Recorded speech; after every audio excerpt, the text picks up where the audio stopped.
오늘은 표적과 기사를 보지 못하면 도무지 믿지 못하는 사람들.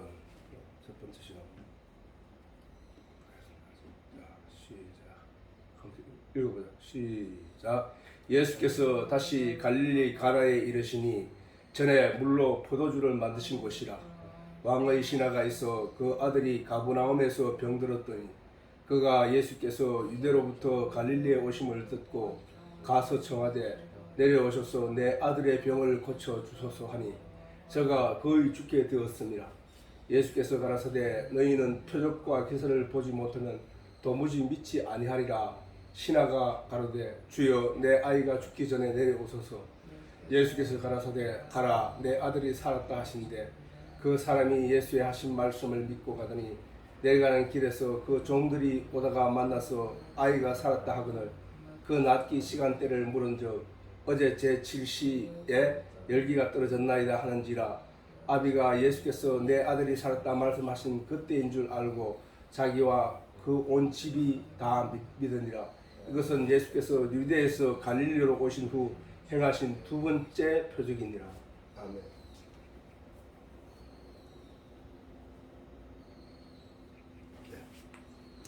이거는 이제 예수님께서 유대에서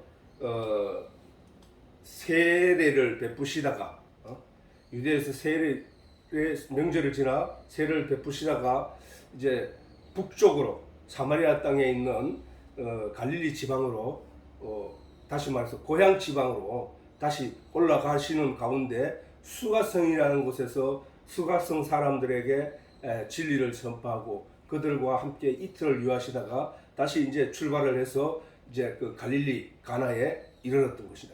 갈릴리 가나에. 그 북쪽 그 유대 이스라엘 땅은 크게 두 가지 땅으로 나눈다 그랬지.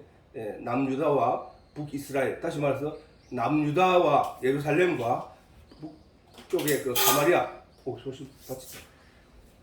북쪽의 그 사마리아 땅, 사마리아 땅으로 나누게 되는데. 그 북쪽 사마리아 땅으로 이제 예수님께서 제자들을 데리고 올라가신 길이었다는 사실이에요.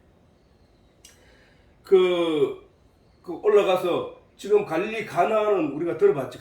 갈릴리 가나에 전번에 예배를 드렸지만은 그 갈릴리 가나에서 물을 포도주로 만드는 사건이 있었지, 그지? 그 잔치를 하는 가운데 저 유대인들의 그 결혼식 잔치는 마지막 그 신랑이 신부를 만나서 지내게 되는 그 결혼식, 그거를 결혼식이라 하는데 그 결혼식의 기간이 7일 동안 하는 7일 동안 잔치를 7일 동안 벌이는데 그 7일 동안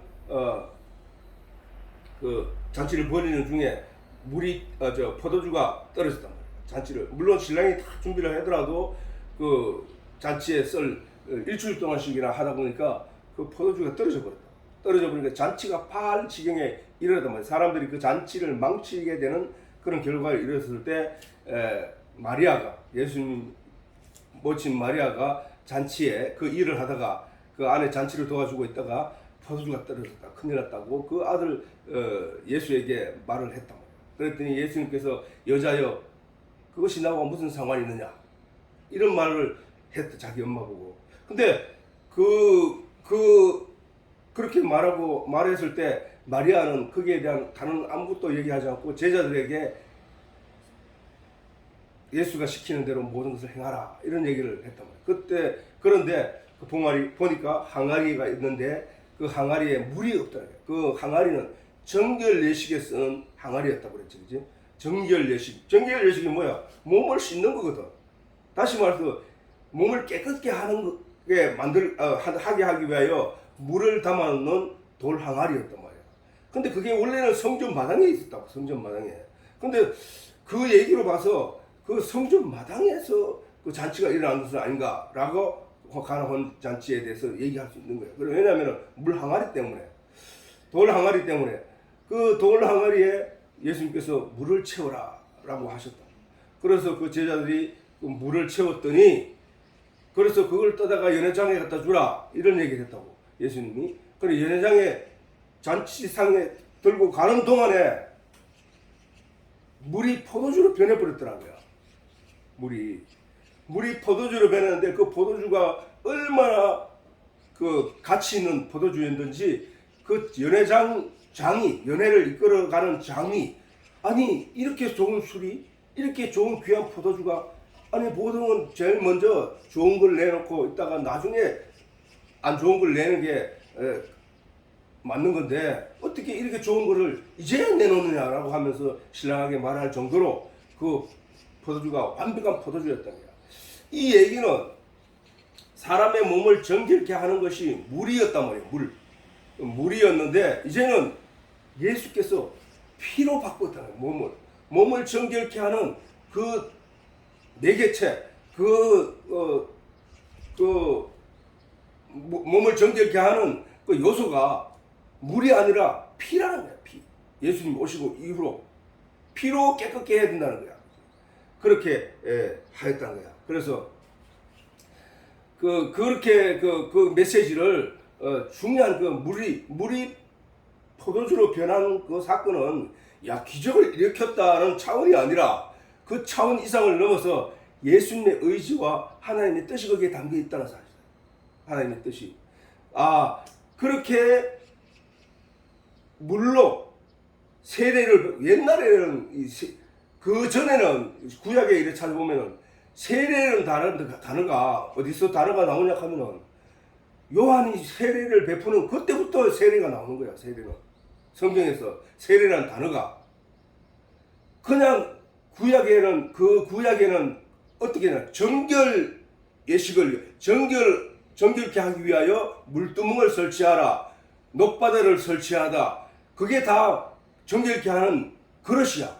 그게 녹바다는 아주 크게 3,000밭이나 들어가는 큰 물두멍을 만들어 놓고 그 밑에는 소들이 12마리가 받치게 모양을 딱 돌로 깎아가지고 만들어 놓고 그 위에 놋으로 물두멍을 만들어 가지고 녹바다를 만들어 가지고 그 위에 올려놓고 그 밑에 구멍을 뚫어 가지고 그 밑에 구멍을 물 나오는 우리 수도꼭지만한 그 구멍을 뚫어 가지고 거기에다가 나무를 박아야 된다고.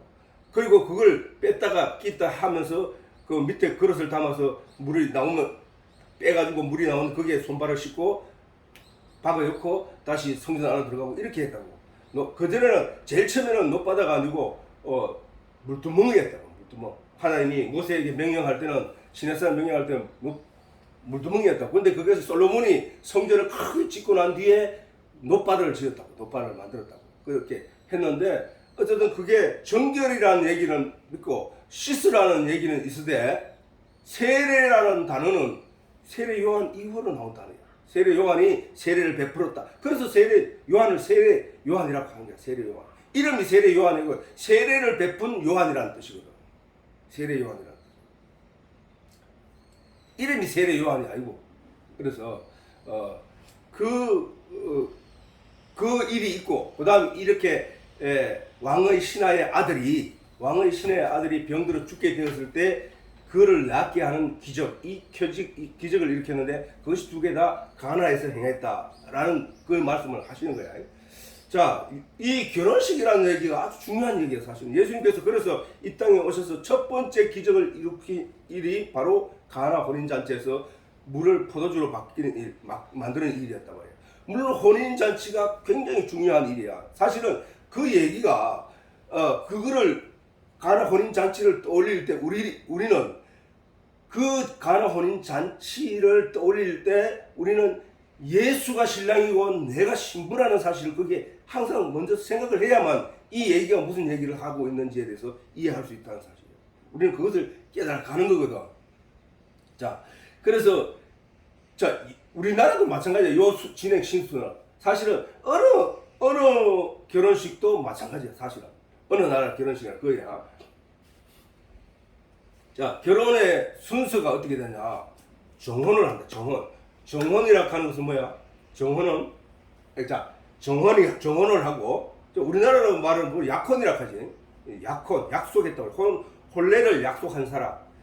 정혼은 혼례를 정했다. 약속을 정했다. 이런 얘기거든. 그래서 정혼을 하고 그다음 정혼 기간이 있어. 정혼 기간이 있고 정혼을 하고 그 자리에서 바로 결혼하지는 않잖아. 그지?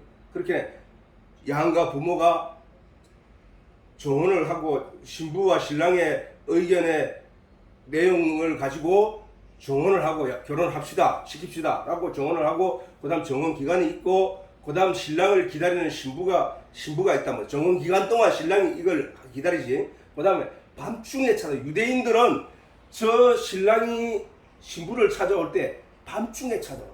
밤중에.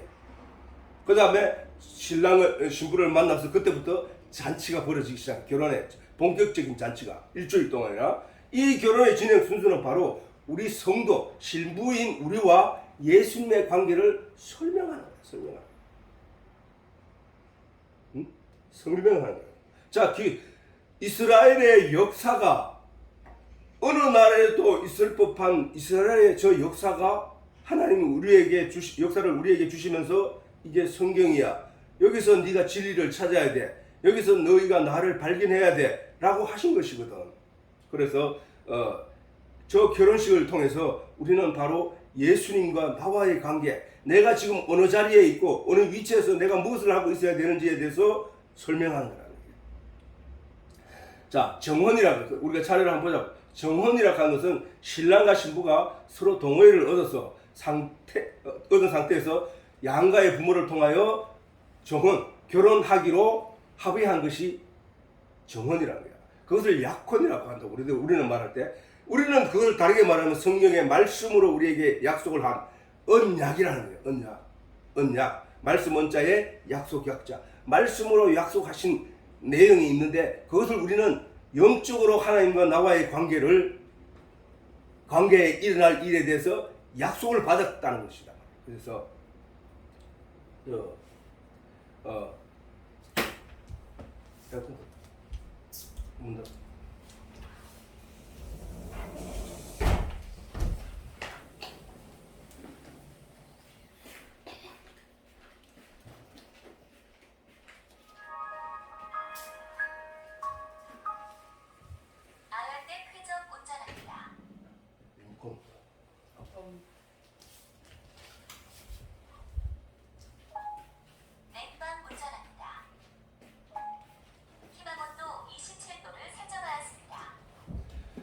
자,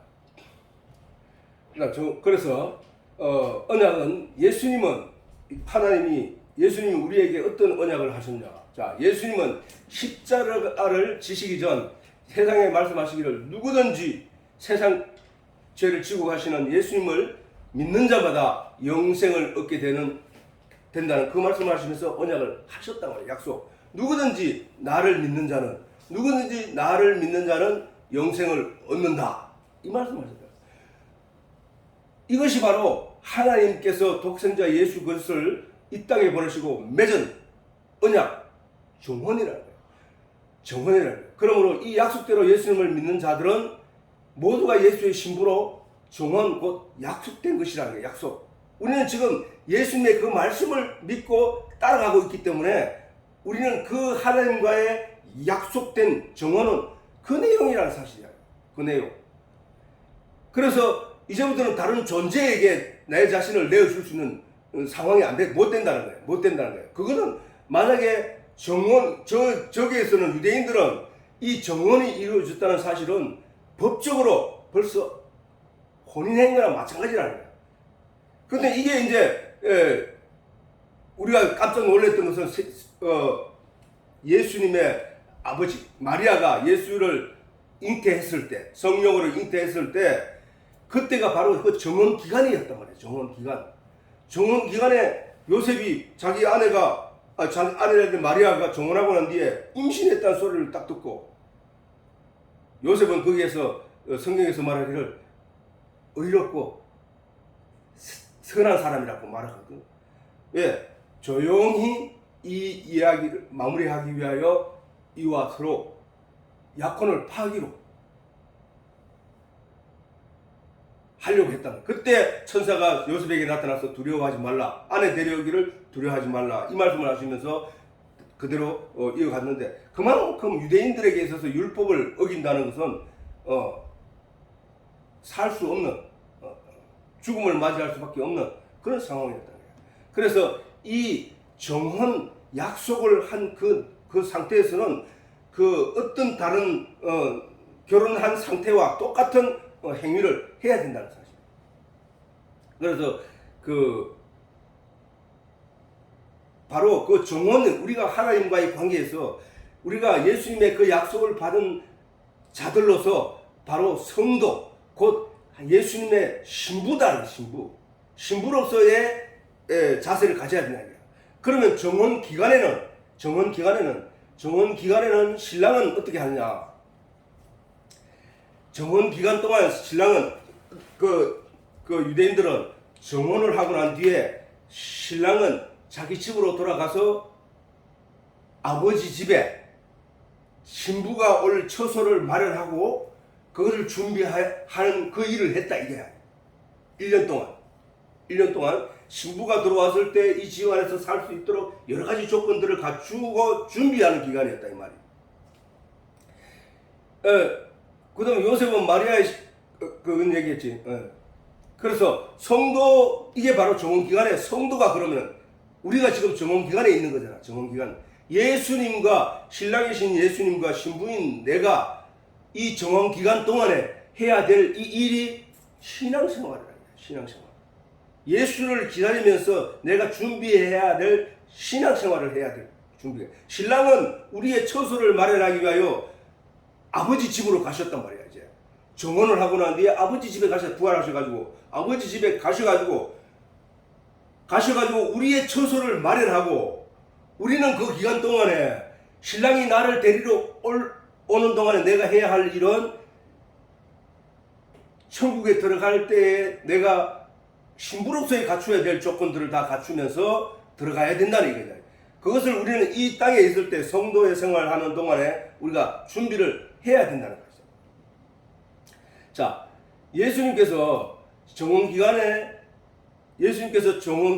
아버지께 가서 아버지께서 해야 할 일에 대해서 우리에게 말했다고. 어떻게 말했냐? 요한복음 14장 너희는 마음에 근심하지 말라. 아버지 하나님을 믿으니 또 나를 믿으라. 내 아버지 집에 거할 곳이 많도다. 그렇지 않으면 너희에게 일러서리라. 내가 너희를 위하여 처소를 예비하러 가노니 가서 너희를 위하여 처소를 예비하면 내가 다시 와서 너희를 내게로 용접하여 나 있는 곳에 너희도 있게 하리라. 내가 가는 곳에 그 길을 너희가 알리라.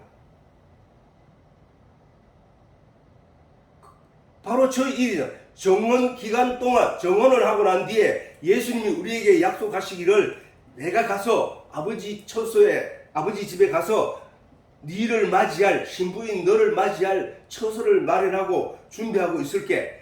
너는 마음의 준비를 하고 나를 기다리고 있으라. 이 얘기야. 그치? 그럼 마음의 준비를 하고 그렇게 기다리고 있어야 할 신부의 생활을 신앙생활이라고 한다고. 신앙생활. 신부는 그동안에 무엇을 해야 되느냐? 시집에 대해서, 그 다음에 신랑에 대해서 잘 공부를 하고 잘 준비하고 오기를 고대하면서 기다리고 있어야 되는 거예요.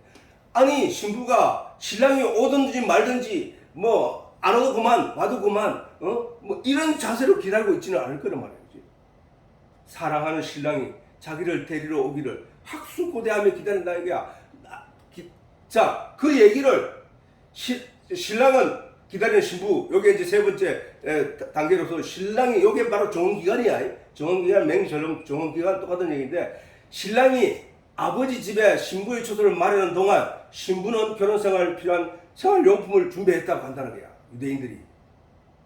유대인들 결혼 풍습에 신랑이 처소를 마련하기 위하여 아버지 집에 가서 있는 동안 1년 동안 신부는 신랑 집에 결혼 생활에 필요한 이런 물품들을 준비하고 뿐만 아니라 마음의 준비도 한다는 거야. 그것이 우리의 신앙생활에 성도의 신앙생활과 똑같다는 얘기야. 신랑이신 예수 그리스도와 함께 천국에 들어가기 위한 신부로서의 마음가짐과 신앙생활을 준비하며 기다리는 기간이라고. 그것이 바로 뭐야? 성도의 신앙생활이라는 거야. 성도의 신앙생활. 신부가 종원 기간 동안에 엉뚱한 생각을 하고 다른 데에 눈이 빠져 있고 다른 데에 마음이 가 있으면 안 된다는 얘기야.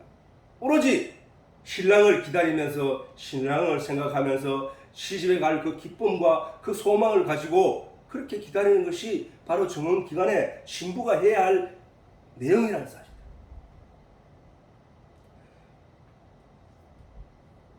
그런데 우리는 사실 이 세상에 있으면서 이 집에 있으면서 이 집이 어디야? 이 집이 지금 이 집이 어디야? 이 집이 친정집이 여기가 어디야? 여기가 어두운 세상이거든. 어두운 이곳에서 가치를 가지고 거기에 매여서 거기에 마음이 뺏겨서 거기에서 생활하는 것이 신부가 아니고 여기서 이제 시집으로 가는데 시집에 갈 소망을 가지고 시집에 들어갈 내용을 가지고 살아가는 거야. 옛날에 우리나라도 그랬어. 옛날에 우리나라도 약혼을 하고 난 뒤에 얼마간 신랑이 장가를 가. 시집을 먼저 오는 게 아니고 장가를 먼저 간다고. 장가는 장인 장자가 처가 장자란 말이야. 그러니까 처가집에 먼저 간단 말이야.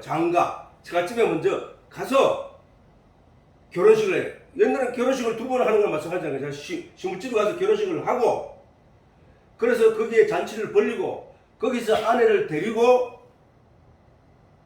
원래는 거기서 아내를 데리고 그냥 오는 게 아니라 장가를 가가지고 거기서 한 얼마간 살아. 사실은 거기 살다가 거기서 잉태를 해. 잉태를 사실은 잉태.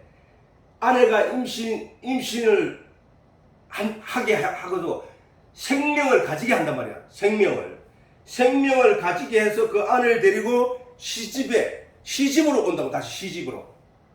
그래서 신랑이 처갓집에 먼저 장가를 가서 거기에서 아내와 더불어 지내다가 거기서 다시 시집으로 와서 또 결혼식을 한다고. 그래서 그렇게 함으로 인해서 잔치를 함으로 인해서 처갓집에 있을 때에 생명을 잉태한다고.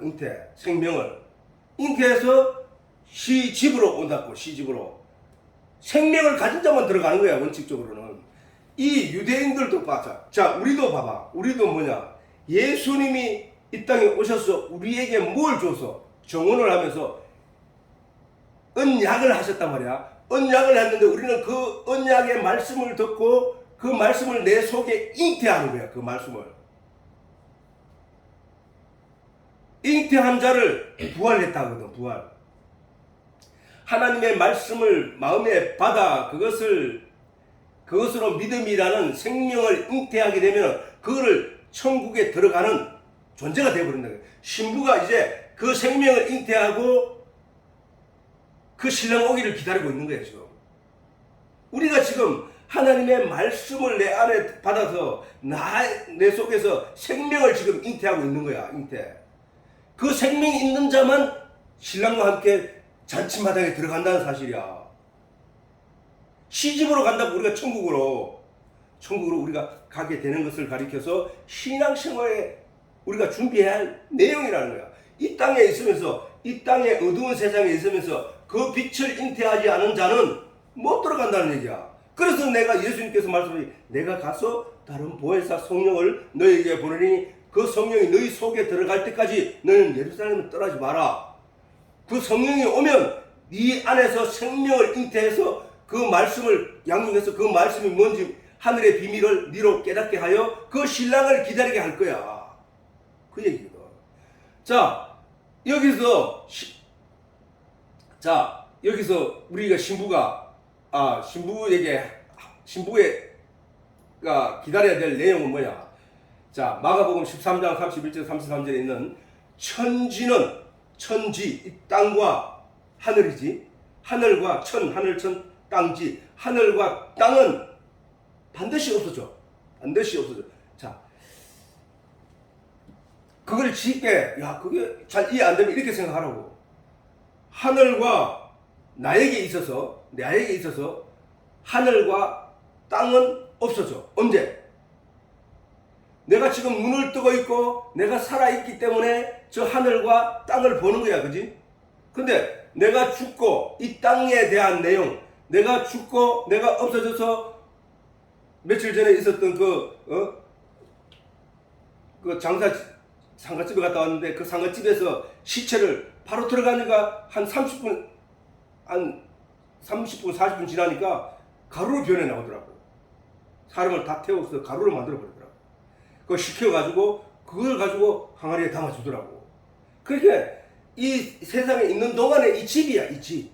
이 집을 거기서 이제 떠나니까 이건 소용없어 하고 불에 태워서 그냥 가루를 만들어서 한 움큼의 그 가루를 가지고 땅에 묻어놓고 이제 살아있는 사람들은 거기에 자기 어머니가 있다고 말을 하는데, 실질적으로는 그 집이 아무 소용이 없고 우리 몸 자체가 수분이 70%고 탄소가 몇 프로고 뭐 인이 몇 프로고 철이 몇 프로고 이렇게 돼 있잖아, 몸 구조가. 근데 이게 불에 태우면은 거의 칼슘만 남고 나머지는 다 증발해버리고 사라지고 없어진단 말이야.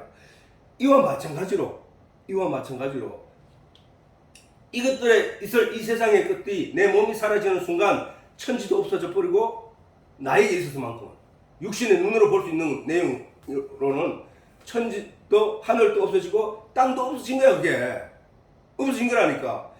그거 마찬가지야. 자, 그렇게 하면은 뭔가 이해하기 쉽다. 성경은 사실은 저 말을 그렇게 이해하는 게 맞아. 왜냐하면 아니, 아담과 하와는 전에 설명을 했지만 아담과 하와의 시기에 선악과를 따먹는 것을 우리는 보지도 못했고 그냥 기록해놓은 내용을 가지고 우리는 듣고 있는데, 그걸 나하고 대입시키려고 하니까 얘기가 안 되는 거야, 사실은. 근데 그게 아담과 하와가 따먹는 것이 아니라, 아담과 하와가 따먹은 내용을 우리가 살펴보면은 아담과 하와가 선악을 알게 하는 나무의 실과를 먹었다고 성경은 기록해놨거든 말이지. 그러면 선악을 알게 하는 실과가 뭐였나고 우리가 생각해보니까 율법이 그런 거였구나. 우리가 알고 있는 이런 법들이 그런 내용이구나. 그 법을 몰랐을 때는 선악이 어떤 건지 몰랐는데, 그 법이 내 의식 속에서 선악의 분별력을 결정짓는 내용이더라는 거야. 그러면은 아담과 하와가 그런 걸 먹었다는 얘기네, 저 말씀은. 그래, 내가 태어날 때 내가 선악과를, 아담 시대에 가서 그 선악과를 따먹은 게 아니라, 왜? 아담과 하와와 같이 선악을 알게 하는 일에 똑같은 하나가 되어버렸으니까. 그리고 하나님 우리를 정죄하시고 너희가 생명과 실과를 따먹지 않고는 살아날 수 없다고 말씀을 하셨으니까, 결국은 아담과 하와가 따먹은 선악을 알게 하는 그 실과를 아담과 하와가 따먹은 게 아니라 내가 먹은 것을 하나님이 지금 말씀하시는구나. 내가 태어나서 선악을 알게 하는 세상이 나를 지배해서, 사단이 나를 주도적으로 지배해서 나에게 선악을 알게 하는 나무의 실과를 먹게 했구나 로 가야 된다는 사실이야. 어떻게 내가 먹었느냐? 율법과 그 다음에 세상의 법과 도덕과 양심을 가지고 나에게 그런 기준을 내 마음속에 심어놓고 나로 하여금 선악에 관한 것을 판단하게 하여 심판하는 자로 나를 세웠기 때문에 그게 죄구나. 그런 나에게 하나님은 생명과를 따먹으라고 하는구나. 생명과가 뭔가 알아봤더니 요한계시록은 생명과가 예수라는 거야. 예수라는 말씀이구나. 그렇다면은 예수가 뭐야? 복음이구나. 누구든지 예수를 믿기만 하면, 너희 죄를 지고 세상 죄를 지고 같은 예수를 믿기만 하면 너는 의로운 자로 살아난 자가 될 거야 라시는 그 말씀을 언약하신 것을 우리가 기독교인들이 신앙생활의 근본으로 삼고 신앙생활을 하는 것이구나로 간다는 거야.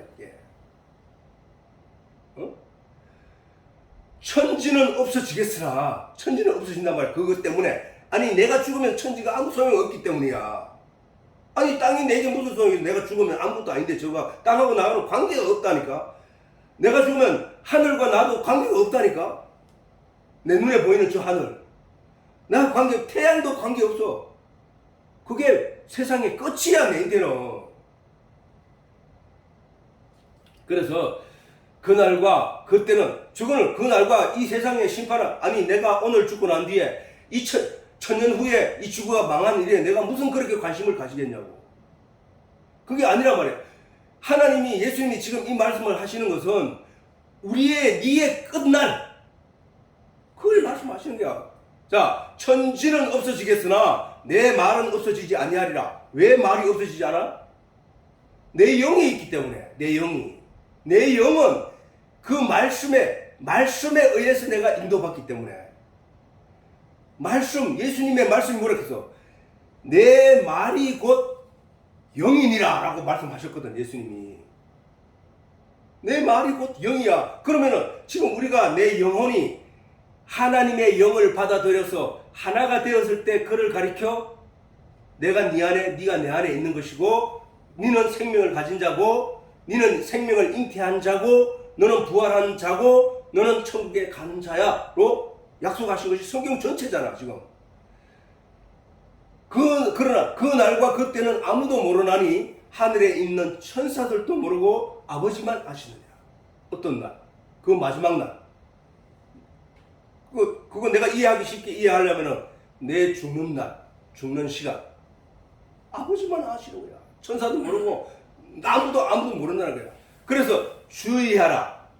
항상 주의 깊게 주의하라. 자기 삶에 대해서. 그 다음에 내가 소망을 가지고 신부가 준비하고 있는 동안 신랑이 나를 데리러 오는 그 순간이 언제인가를 늘 기대하면서 소망하면서 깨어 있으라는 거야. 그때가 언제인지 알지 못합니다. 알 것 같으면 지금 막 세상에 모든 마음을 주고 있다가 그 어느 시간 딱 맞춰서 딱 기다리고 있다 신랑과 들어가면 되지만, 자, 신랑이 어떤 식으로 오느냐. 자, 이렇게 말하고. 자, 여기도 보면은, 자, 시작. 그러므로 깨어 있으라. 집 주인이 언제 올지, 혹 저물 때 엘는지, 밤중에 엘는지, 닭울 때 엘는지, 새벽에 엘는지 너희가 알지 못합니다. 그가 호련히 와서 너희의 자는 것을 보지 않도록 하라.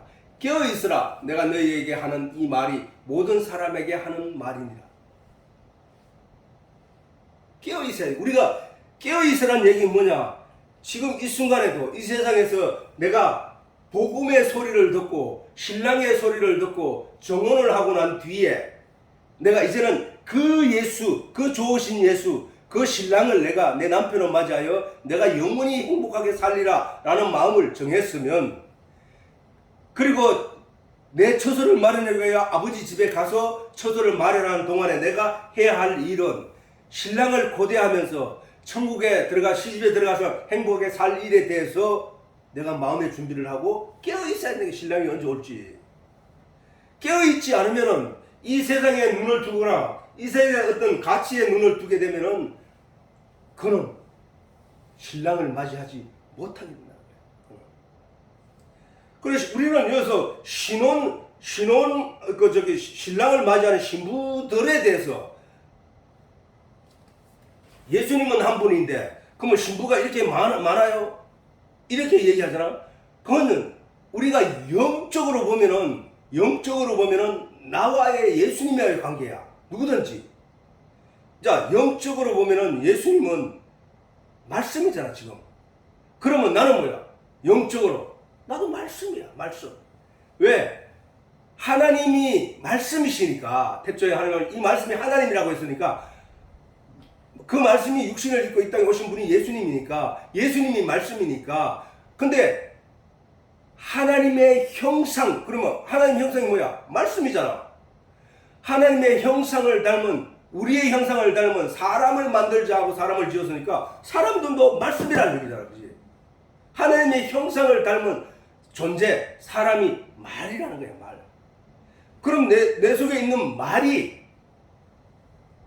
내 속에 있는 의식, 내 속에 있는 깨달음이, 내 속에 있는 내용이 장차 천국 간다는 얘기야, 천국. 그렇잖아. 예수님이 우리가 영이 도대체 뭐야? 라고 했더니, 하나님은 영이시니 예배하는 자가 영과 진리로 예배할지니라 라고 했으니까 하나님이 영이라는 분명한 것을 밝혔고, 또 하나님은 말씀이니 라고 했으니까 말씀이구나 로 우리가 분명히 배웠단 말이야. 그 말씀이 육신이 되어 오신 분을 예수님인데, 그 예수님이 또 하신 말씀이 내 입에서 나오는 말이 곧 영이니라 라고 하셨기 때문에, 하나님이 우리의 형상을 닮은 사람을 만들자고 했을 때 사람에게 있는 것이 하나님의 형성이 있구나, 사람에게. 그게 뭐냐? 말이라는 거예요, 말. 내 말이 하나님과 하나가 되었을 때는 그를 살아있는 영이라고 하고, 하나님 말씀을 받지 못하고 하나님과 하나가 되지 못한 세상 사람들이 하는 말은 죽은 영이라는 거예요. 죽은 영. 지금 그 얘기야, 성경은. 그렇게 볼 때에 우리가 호련히 하나님이 신랑이 왔었을 때, 호련히 오셨을 때, 갑자기 왔을 때, 내가 언제 나타날지 모를 시기에, 짐작하지 못하고 있는 시기에 오신 그분이 내가 깨어있지 않은 상태는 어떤 거냐? 내 말이, 내 의식이, 내 뜻이 내 안에서 깨어있지 못하다는 얘기는 하나님 말씀으로 깨어있지 못하는 거거든. 어두움에 속한 사람은, 어두움의 세상은 이 말씀의 진리의 내용을 갖지 못한 자들이 말이야. 그들은 깨어있지 못한 거야. 어두움에 속해 있단 말이야. 어두움에. 깨어있는 자는 뭐야? 빛이 임함에 깨어나서 낮에 존재하는 자가 되잖아. 그지?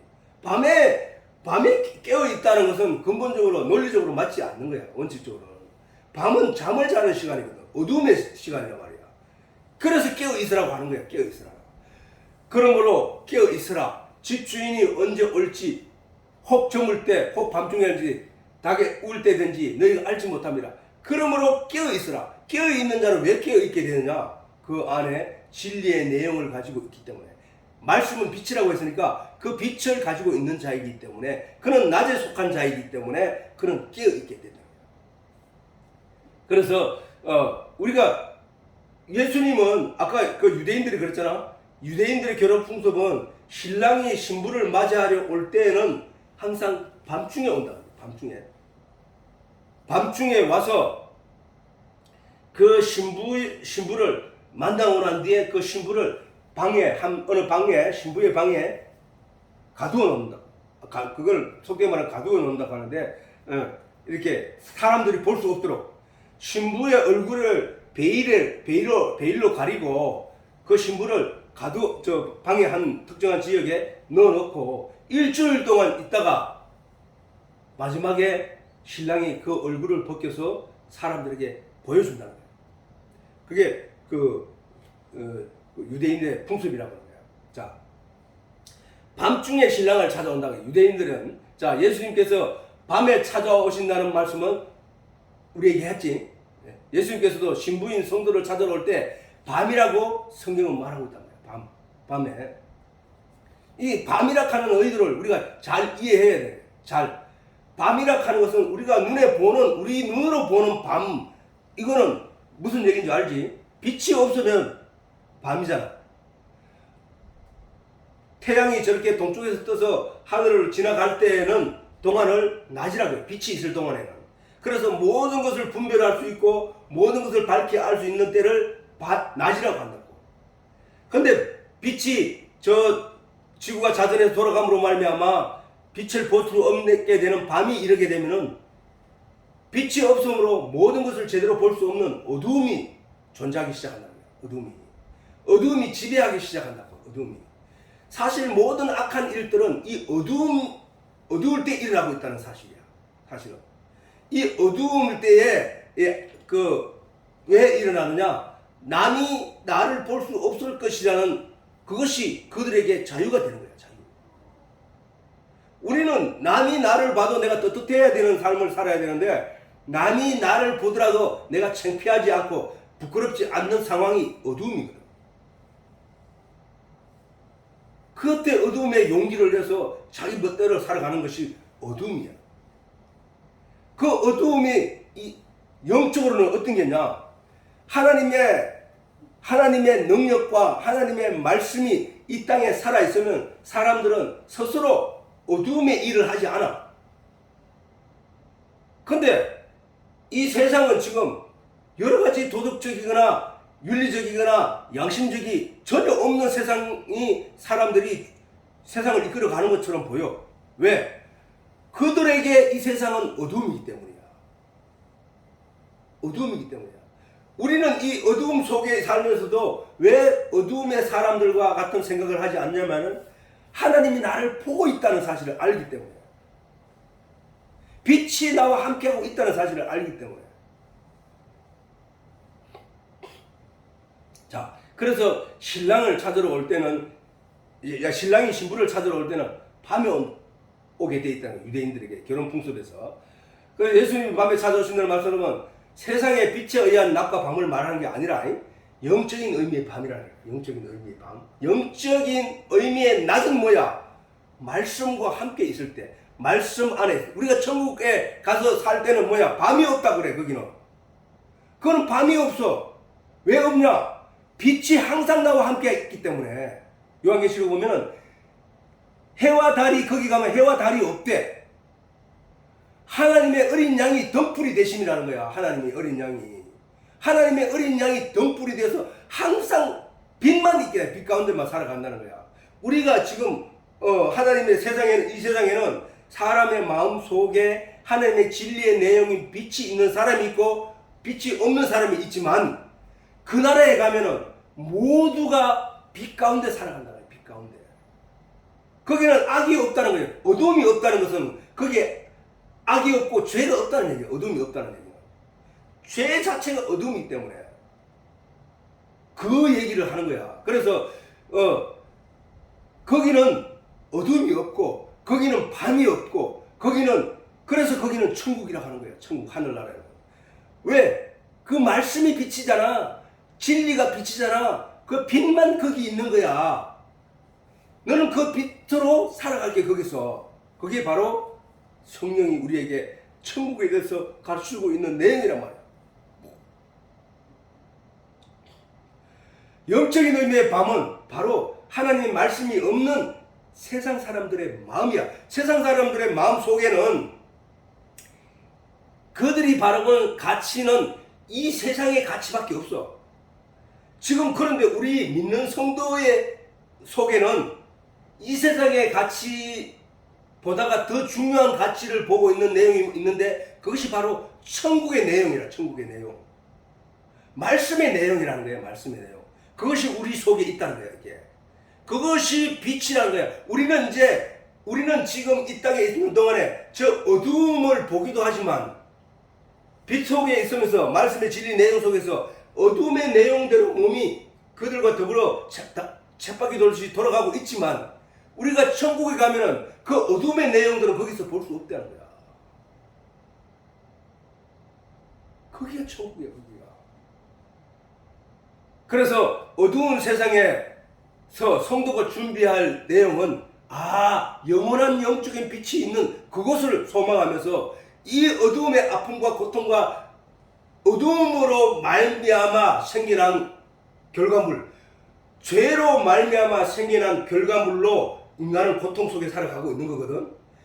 그 고통들이 죄와 어둠이 사라짐으로 말미암아 그 고통들도 사라져 버린다는 거야. 없어져 버린다는 거야. 빛의 내용으로 낫게 되는 내용들만 충만한 곳이 그곳이라는 거야. 항상 기쁘고 항상 기뻐하고 항상 감사하며 항상 영광 돌릴 수 있는 자리가 그 삶이 그 천국의 삶이 된다는 거야. 우리는 그것을 가야 된다는 거야. 성도는 진리에 비친 말씀의 덕을 밝힐 수 있어야 돼요. 그것을 기름이라고 합니다. 말씀 공부를 전혀 하지 않은 사람이 그 마음속에 믿음으로 주여 주여 주여 하면서 기다리는 것은 의미가 없다는 거예요. 왜? 덤불이 없는데. 말씀 공부를 하여 하나님의 진리의 내용을 깨달아 알아서 그 빛에 의한, 그 말씀에 의한 소망을 가지고 기다릴 때 그는 온전히 신랑을 기다릴 수 있다는 거예요. 자, 거기에 대해서 예수님께서 말씀하시기를 우리에게 가르쳐 줬다고. 이게 얼마나 감사한지 몰라. 이런 내용을 읽을 때마다 우리는 자, 마태복음 25장 1절 시작. 그때의 천국은 마치 등을 들고 신랑을 맞으러 나간 열 처녀와 같다 하리니 그 중에 5은 미련하고 5은 설기 있는지라.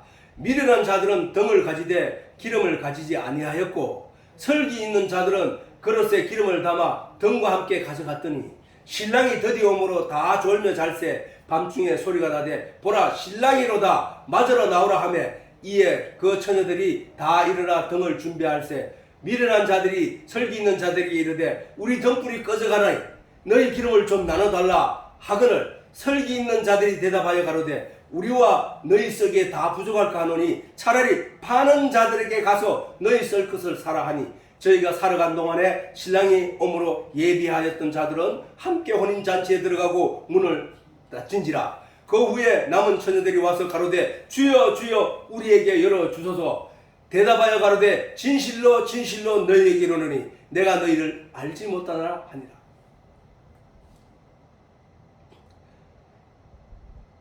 이와 같이 알지 못한다. 그때 가서는 그때는 다시 돌이킬 수 없다. 다시 말해서 우리가 여기 5 처녀가 있잖아.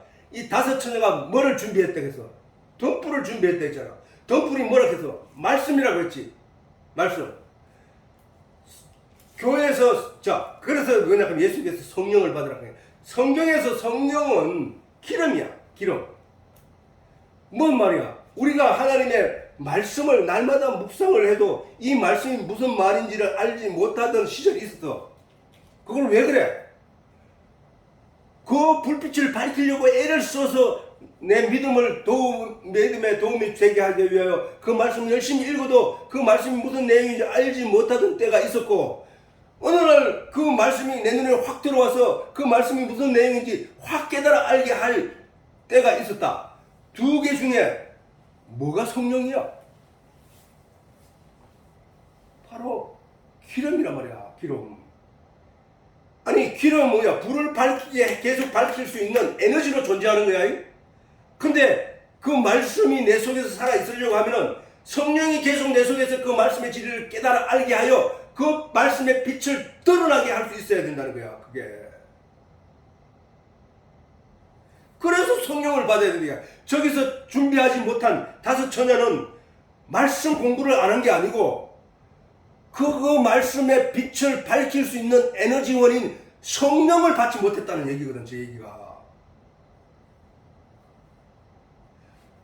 아니 옛날에 제사장이나 선지자들 제사장들 머리 위에 기름을 부은 거는 성령 세례를 주는 거였다고. 성령 세례. 그 의미였다고. 기름이 딱 옷자락에 흘러 저 아래로 흘러내려가는 이것이 뭐야? 온몸을 기름 뭐야? 한 방울 떨어뜨리면 뭐야? 기름은 옆으로 순식간에 번진다고. 번져. 그래서 머리에 뿌리면 그 머리에서 흘러내려서 그 머리 끝에서 옷자락으로 떨어지고 옷자락에서 떨어져서 온몸을 감싸게 하는 그게 뭐냐? 성령이라는 거야. 성령을 의미하는 거였다고. 그래서 성경에서 기름은 성령으로 표현하고 있는 거야. 우리가 바로 그 성령을 받아야 된단 말이에요. 예수님께서 그래서 말씀하셨다. 제자들에게 조금 전까지 주는 그리스도여 살아계신 하나님의 아들이냐이다 라고 고백했던 베드로가 로마 군사가 와가지고 예수를 끌고 가니까 도망가 버리더란 거야.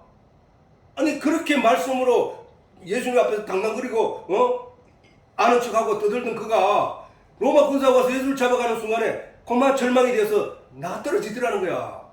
그럼 왜 그랬다는 거야? 성령이 없다는 거야. 예수님의 말씀을 들어서 내 머릿속에 지식으로 가지고 있는데 성령이 없으니까 그냥 무너져 버리더라는 거야. 그런 예수님이 그런 자들에게 제자들에게 말하기를 너희는 예루살렘을 떠나지 말라. 예수님께서 부활하셔서 제자들에게 나타나셔서 그렇게 말씀하셨다고. 40일 동안 제자들과 함께 있으면서 예수님께서 제자들에게 말하기를 너희는 몇 날이 못되어 예루살렘 떠나지 말라. 몇 날이 못되어 성령을 맞으리라. 성령을 맞아야 된다. 그런데 정말로 오순절 성령이 그들이 임하고 나니까 그들의 삶이 믿음이 그들이 성경을 쓸 정도로 말씀에 대해서 환하게 말할 수 있고 일맥상통하게 그 말들이 하나도 엇갈리게 말한 말이 하나도 없어. 저 성경을 읽어보면은 여러 사람이 썼음에도 불구하고 하나같이 얘기하고 있는 거야. 그 정도로 성령이 임하니까 그들의 삶이 달라졌던 거야. 우리도 마찬가지. 우리가 성도로서 신부로서 신랑이신 예수를 소망하면서 기다리고 있는 우리가 성령을 받게 되면 하나 같은 마음으로 예수를 기다리게 된다는 거야. 그런데 성령을 받지 못하니까 지겹고 따분하고 형식적이고 그 다음에 내가 잘했는 행동 겉으로 보이는 내용으로 사람들에게 판단받으려고 하고 하나님께 판단받으려고 하고 있다는 거야. 진짜는 뭐야? 내 말이고 내 속에 있는 내용이고 내 속에 있는 영인 나를 말하는 거거든. 아니 내가 지금 육체의 입술과 혀를 이용해서 그 다음에 내 폐에 있는 그 호흡으로 이 말을 뱉고 있지만 내 속에 있는 존재, 나라는 존재는 육체가 아니란 말이에요. 내 속에 있는 존재, 내 의식, 하나님이 내게 하나님의 형상을 담은 내 영이 지금 그 말로 그 영을 쏟아내고 있는 이 내용이 그 내용을 받아 먹어야 된다는 거예요. 그 내용으로. 그래서 믿음은 들음에서 나고 들음은 하나님의 말씀에서 나고 성경 전체가 똑같은 말을 하고 있는 게 하나를 뭔가를 하나를 만들어내기 위해서 그 뭔가가 하나가 뭐야? 신랑이신 예수의 신부 참 신부를 만들어내기 위해서 지금 모든 말씀이 나에게 신부로서의 삶을 네가 살아가고 있는지 돌아보라는 거야. 그런데 10처녀 중에 5처녀는 기름을 준비해서 갖고 등불과 함께 들고 갔고 기름이 들고 갔단 말이야. 그러면 기름은 뭐야? 이 불빛을 밝힐 에너지원이거든. 그러면 하나님의 말씀이 빛이란 말이야. 불빛이란 말이야. 등불인데 그 말씀을 계속 피워서 그 말씀이 빛이 이 영혼에게 환하게 밝힐 수 있도록 하는 에너지원이 뭐냐? 그게 성령이라는 거야. 성령. 그래서 너희는 성령을 받으라. 물과 성령으로 거듭나지 아니하면 천국에 갈 수 없다. 그러면 성도가 진리의 내용을 얻기 위하여 하나님께 간절히 매달려 기도하고 구하고 찾고 두드리면 하나님께서 성령을 선물로 주신다고 했다고. 뭐 하면?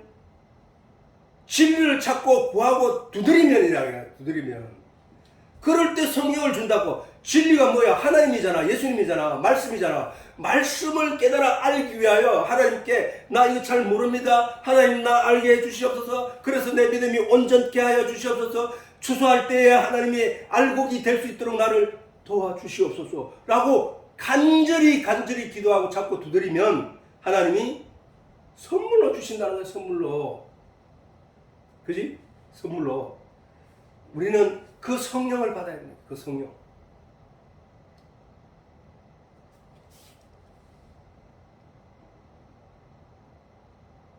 자, 그래서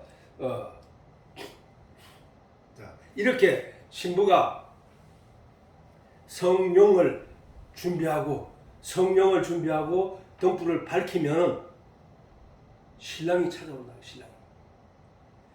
그 옛날에는 신부가 저렇게 기다렸다는 얘기야. 신부가 이제나 올까 저제나 올까 신랑이 1년 후라고 하지만 그게 오늘일지 내일일지 모르잖아. 언제 올지 모른단 말이야. 밤에 그 신부를 기다리기 위해서, 신랑을 기다리기 위해서 준비하고 있는 신부들이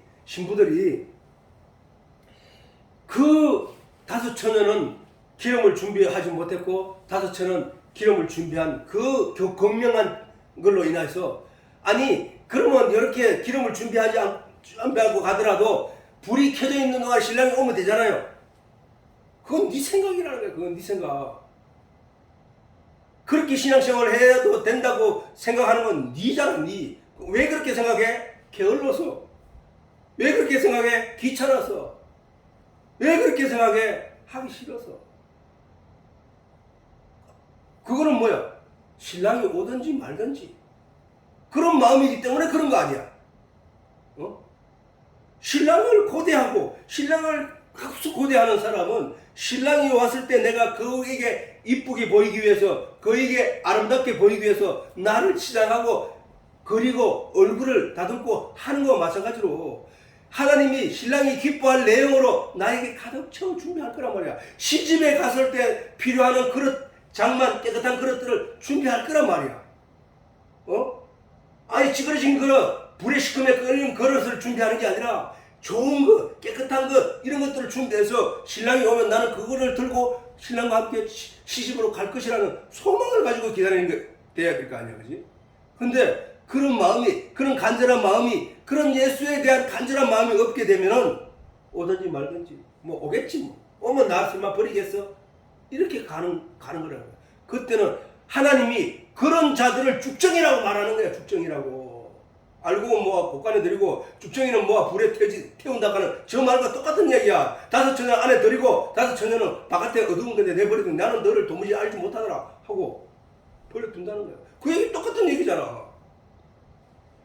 그렇게 신랑을 고대하고 신랑을 사랑하면서 언제나 올까, 이제나 올까, 저제나 올까 하면서 오는 동안에 내가 그 신랑을 위해서 준비하고 있을 동안에 신랑이 나타나면 신부는 그 신랑을 손을 잡고 결혼 마당으로 나간다는 거예요.